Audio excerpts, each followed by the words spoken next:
والمرسلين أما بعد فأعوذ بالله من الشيطان الرجيم بسم الله الرحمن الرحيم ورفعنا لك ذكرك آمنت بالله صدق الله العظيم قال الله تبارك وتعالى في شأن حبيبه إن الله وملائكته يصلون على النبي يا أيها الذين آمنوا صلوا عليه وسلموا تسليما مل کے پڑھیے صلاۃ والسلام علیک یا سیدی یا رسول اللہ وعلى آلك وصحابك يا سيدي يا حبيب الله الصلاة والسلام عليك يا سيدي يا رسول الله وعلى آلك وصحابك يا سيدي يا رحمة للعالمين.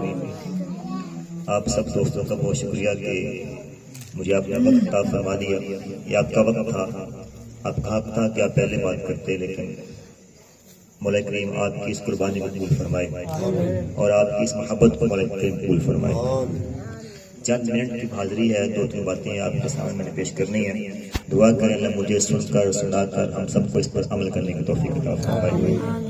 نعت کا ایک شعر پڑھوں گا میں، اب سب نے مل کے ساتھ پڑھنا ہے تاکہ ہم سب کی حاضری ہو جائے. محشر میں گناہگار جو فریاد کریں گے، محشر میں گناہگار جو فریاد کریں گے. اب تصور باندھیں کیا منظر ہوگا، نظارہ کیسا ہوگا. اور ہم سب وہاں پہ، ہم گنہگار لوگ ہیں نا، ہم سب گنہگار ہیں، تو ہم وہاں کیا کر رہے ہوں گے. محشر میں گنہگار جو فریاد کریں گے، آیا ہوں میں آیا ہوں یہ سرکار کہیں گے. آیا یہ سرکار کہیں گے. سر سجدے میں ہوگا، کھل جائیں گی زلفیں. سر سجدے میں ہوگا، کھل جائیں گی زلفیں. امت کی شفاعت کا اصرار کریں گے، امت کی شفاعت کا اصرار کریں گے. یہ غیظ غضب میرا تیرے دشمن کے لیے ہے، تیرے چاہنے والوں سے تو ہم پیار کریں. میں نے نعت کے دوران آپ کو تکلیف اس لیے نہیں دی کہ اس کے بعد بیان شریف ہونے والے ہیں تو آپ کی انرجی بحال رہے، آپ کی طاقت قائم رہے تاکہ بعد میں کام آ سکے. انسان اپنے خاندان میں، اپنے گھر کے اندر باپ ہے، بیٹا ہے، بھائی ہے، شوہر ہے. یہ مختلف جہات ہیں، ذمہ داریاں ہیں جو انسان کو اللہ کی طرف سے عطا ہوتی ہیں اور ہم نے ان کو ادا کرنا ہوتا ہے. بطور بھائی، بطور باپ، بطور بیٹا، بطور شوہر، نبی پاک صلی اللہ تعالی علیہ وسلم کا اسوہ کیا ہے؟ آپ کا انداز کیسا تھا؟ اگر آپ بیٹے ہیں تو بیٹا کس طرح کا ہونا چاہیے؟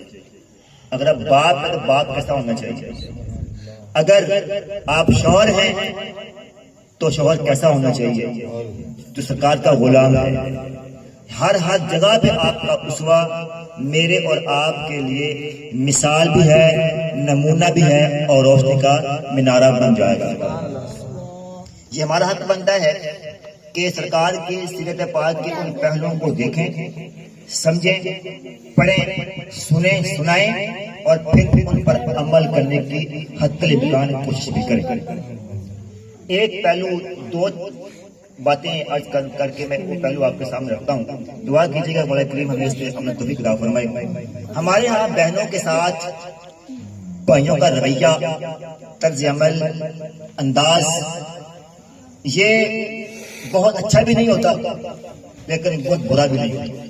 بہت سے گھر ایسے ہیں جن گھروں میں بیٹیوں کو، بہنوں کو شادی کے بعد جہیز میں حق نہیں ملتا، ان کی زمین میں جائیداد میں حق نہیں دیا جاتا. اسلام نے بیٹی کے لیے حق مقرر فرمایا. اگر آپ بھائی ہیں تو ایک سرکار کے غلام کو بطور بھائی کیسا ہونا چاہیے؟ ایک بھائی جو غلامی رسول میں موت قبول کرنے نعرے مارتا ہے، اگر وہ گھر میں بھائی ہے تو بھائی کیسا ہونا چاہیے؟ بھائی کا انداز کس طرح کا ہونا چاہیے؟ یہ میں نے بات آپ کے سامنے پیش کر دی. نبی پاک صلی اللہ علیہ وسلم کی آپ کی ایک بہن ہے، نام ہے شیما. نام کیا بھائی؟ شیما. شیما.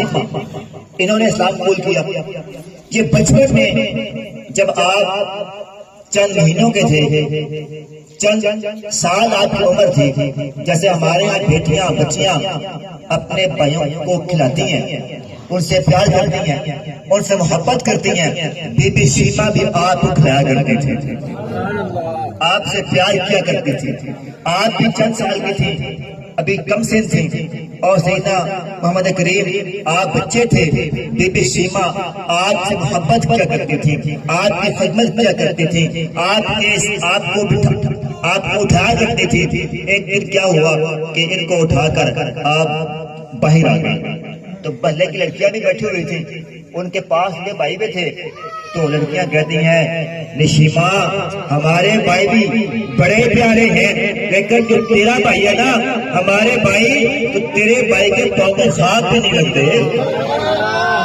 یہ بڑا ہی حسین ہے، یہ بڑا ہی پیارا ہے، یہ بڑا ہی سونا ہے، یہ اتنا حسین ہے نا، اتنا پیارا ہے کہ ہمارے بھائی اس کے پاؤں کے ساتھ بھی نہیں لگتے. اور پھر بی بی شیما میرے غریب کو اپنے گود میں بٹھا کر، جیسے ہمارے یہاں بیٹیاں ہماری مائیں بچوں کو سلانے کے لیے کیا کرتی ہیں، اب چند مہینوں کی عمر ہے، آپ اپنی بہن کی گود میں لیٹے ہوتے تھے، اور بی بی شیما جو لوری آپ کو پڑھا کرتی تھی، آپ کو کھلاتی تھی، وہ میں آپ کو سمجھ کرتا ہوں. آپ بات یہ کرتی ہیں یا ربنا ابک لنا محمدا، یا ربنا ابک لنا محمدا، اے اللہ ہمارے لیے محمد کو باقی رکھ.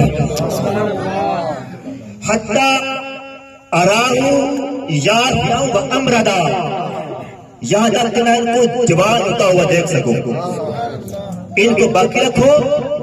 یہ حتی اراہو یافعا و امردا، یہ جوان ہو جائیں، جوانیاں مانیں، جوانی کو پہنچے.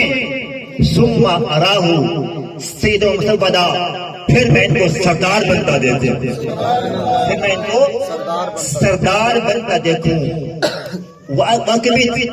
آدھی ہی مان والحسدہ، اور جو ان کے دشمن ہو وہ سارے خاک میں مل جائیں، نابود ہو جائیں. اور پھر کہتے وعدی عزن یدوم ابدا، یا اللہ میرے بھائی کو ایسی شان عطا فرما جو کبھی نہ ختم ہونے والی ہو، کبھی ختم نہ ہوتی ہو. یہ لولیاں بی بی شیما آپ کو بتایا کرتی. بچپن میرے قریب اپنی بہن کی گود میں کھیلے. آپ ذرا غور کیجیے گا، آپ بھی بھائی ہیں، آپ بھی اپنی بہن کی گود میں کھیلے ہوں گے. وہ بہنیں جو آپ کو بڑے ناز سے پالتی ہیں، بڑے پیار سے پالتی ہیں، بڑی محبت سے پالتی ہیں، آپ کے لیے بڑی بہن کا بھی حق ادا کرتی ہیں اور ماں کا حق بھی ادا کرتی ہیں. جب بھائی جوان ہوتا ہے بہن کو اتار دیتا ہے، اسے گھر سے نکال لیتا ہے اور کہتا ہے آج میرے بچے ہو گئے، میری اولاد ہو گئی ہے، آج میرے گھر نہ آیا کرو. میرے گھر میں اب جگہ کم پڑ گئی. حنین کا موقع ہوا، حنین کے وقت بی بی شیما کے قافلے کے ساتھ آپ کے جو قبیلہ تھا وہ قیدی والی کی سرکار کی بارگاہ میں آ گیا. ایک مائی تھی، صحابہ کرام اس مائی کے پاس پہنچے. تو جب صحابہ کرام اس مائی تک گئے نا تو مائی قیدی بن کے آئی. تو صحابہ کرام جاتے ہیں تو اماں کہتی ہیں خبردار مجھے تو ہاتھ نہ لگائے، میں تمہارے ایمان کی بہن ہوں، میں تمہارے ایمان کی، میں تمہارے پیغمبر کی بہن ہوں، تمہارے ایمان کی بہن ہوں، رسول کی بہن ہوں۔ صحابہ جانتے تھے کہ آپ کی بہن کوئی نہیں ہے، آپ کا بھائی بھی کوئی نہیں تھا، آپ کی بہن کوئی نہیں تھی، یہ عورت کون ہے جو آپ نے آپ کو آپ کی بہن کہہ رہی ہے؟ سرکار کے پاس صحابہ حاضر ہوتے ہیں، حضور ایک خاتون ہے جو آپ نے آپ کو آپ کی بہن کہتی ہے، آپ نے فرمایا اس کو میرے پاس لایا جائے۔ بی بی شیمہ سرکار کی بارگاہ میں آ گیا۔ اب ایک سرکار بطور بھائی کیسے ہیں، بطور بھائی آپ کا انداز کیسا تھا، آپ کا طرز عمل کس طرح کا تھا؟ اب ایک بہن ایک بھائی کے پاس آتی ہے، سرکار دیکھتے ہیں بی بی شیمہ آپ پہچان لیتے ہیں، بی بی شیمہ آپ کو دیکھتی ہیں، ان کی آنکھوں میں آنسو آ جاتے ہیں، وہ سالوں پرانا بچپن یاد آ جاتا ہے، جب بچپن میں حضور ان کی گود میں کھیلا کرتے تھے، جب آپ کی بارگاہ میں جب بی بی شیمہ آپ کی خدمات کیا کرتی تھی، بی بی شیمہ آپ کو دیکھتی ہیں، اس کی آنکھوں میں آنسو آ جاتے ہیں، تو آپ نے فرمایا اے محترمہ تو کون ہے؟ تو عرض کیا حضور میں آپ کی خادمہ شیمہ ہوں، میں آپ بچپن میں آپ کو کھلایا کرتی تھی، میں آپ کی خدمت کیا کرتی تھی۔ تو آپ نے فرمایا اگر آپ میری واقعی بہن ہے، اس کی نشانی کیا ہے، اس کی احساس کی کیا ہے، اس کی علامت کیا ہے، اس کی نشانی کیا ہے؟ تو راوی کہتا ہے طبقات ابن سعد میں یہ واقعہ لکھا ہوا ہے، آپ راوی کہتا ہے کہ بی بی شیمہ نے اپنی کلائی سے کپڑا ہٹایا نا، تو یہاں پہ ایک نشان تھا، بی بی کہتی ہیں کہ حضور آپ بچے تھے، آپ نے ایک دفعہ میری کلائی پہ کاٹا تھا، اس کا نشان آج تک موجود ہے، اس کا نشان ہے آج تک موجود ہے۔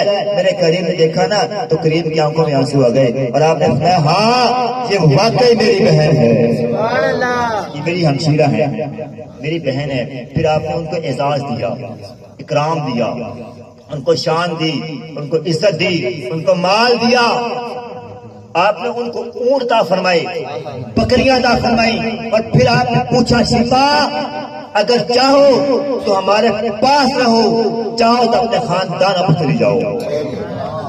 اور پھر بی بی شیمہ کہتی ہیں حضور میں اپنے خاندان میں واپس جاؤں گی۔ اور پھر کیا ہوا، میرے قریب نے حکم دیا جس جس بندے نے میری بہن شیمہ کے خاندان کے افراد کو قیدی کیا ہے، میں محمد خدا کا رسول تمہیں امر دیتا ہوں اور سب کو آزاد کر دیا جائے۔ آپ نے نہ صرف اپنی بہن کو اعزاز دیا، اس کو مال دیا، اس کو عزت دی، اس کو شان دی، بلکہ اپنی بہن کی محبت میں سارے قبیلے کو آپ نے آزاد فرما دیا۔ اور پھر بی بی شیمہ آپ پر ایمان لے کے آئی، آپ کی غلام بنی، آپ کی امت میں شامل ہوئی۔ اگر آپ بھائی ہیں تو حضور کا اسوہ یہ تھا، حضور کا انداز یہ تھا، حضور کا انداز یہ تھا کہ بہن حضور کی بارگاہ میں آتی تھی، سرکار اپنی بہن کو عطا فرمایا کرتے تھے، اپنی بہن کو نوازا کرتے تھے، اپنی بہن کی محبت میں سرکار نے ان کے قبیلے کے افراد کو آزاد فرما دیا۔ میرے بھائی اگر آپ بھائی ہیں تو آپ کی بہنیں ہیں، یہ آپ کے نام پہ جیتی ہیں۔ آپ جانتے ہیں جب باپ کا سایہ سر سے اٹھ جاتا ہے تو بہن اپنے بھائی کے مقدر کے لیے، بھائی کی محبت آپ کر کے آتی ہے، اور میرا بھائی اپنے گھر کا باپ میرے اوپر بند کر دے گا، اپنا حق نہیں مانگتی، مانگتی نہیں ہے، کیونکہ اگر حق مانگا نا تو بھائی کہے گا آج تو بات تو میرے لیے مر گئی کہ میں تیرے لیے مر گیا، یہ کہہ دے۔ میرے بھائیوں مرنے کے بعد حق دیا کریں، ان کو رائٹ دیا کریں۔ آپ کی بہنیں ہیں، آپ گھر کام گئے ہوتے ہیں، آپ شاید سفر بھی ہوتے ہیں، آپ شہر بھی ہوتے ہیں، آپ ڈیوٹی بھی ہوتی ہیں، آپ کی بہنیں، آپ کی مائیں، آپ کی بیٹیاں، یہ خواتین جو آپ کی خدمت گار ہیں، یہ مسلح پہ بیٹھ کر آپ کی خیر و سلامتی کی دعائیں کر رہی ہوتی ہیں۔ اللہ کی بات میں دعا ہے کہ کریم تمام بیٹیوں کے اچھے نصیب کرے، تمام بہنوں کے نصیب اچھے کرے، تمام بھائیوں کو اپنے بہنوں کو حق ادا کرنے کی توفیق عطا فرمائے، آمین بجاہ نبی کریم۔